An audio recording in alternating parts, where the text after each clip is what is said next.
In the all-out fight against polio, Polio, a serious and life-threatening disease which can cause paralysis and, in the most serious cases, permanent disability.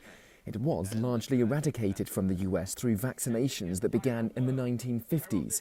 By 1979, the United States was declared polio-free. Polio had been an extraordinary concern with hundreds of thousands of cases and, tens of thousands of deaths over the period of time until the introduction of the Salk vaccine, at which point there was a dramatic turnaround, what we would call control, elimination, and then essentially eradication.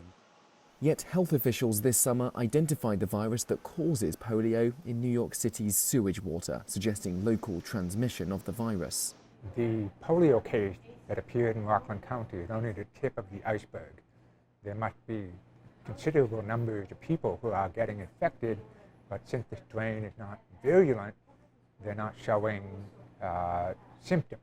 But if enough people are getting infected, eventually we will start seeing more and more people get polio, paralytic polio, especially those people who have not been vaccinated. New York's Governor Kathy Hochul has extended a state disaster emergency, a move she hopes will boost immunization rates. The Centers for Disease Control and Prevention is also discussing using an oral polio vaccine for the first time in more than 20 years, one that carries less risk of mutation. But this is a battle that must be fought beyond America's borders.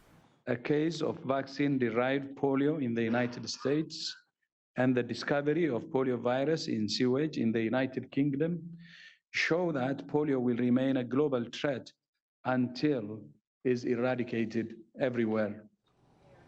Without concerted action on and after World Polio Day, the WHO warns we could lose the gains we have made.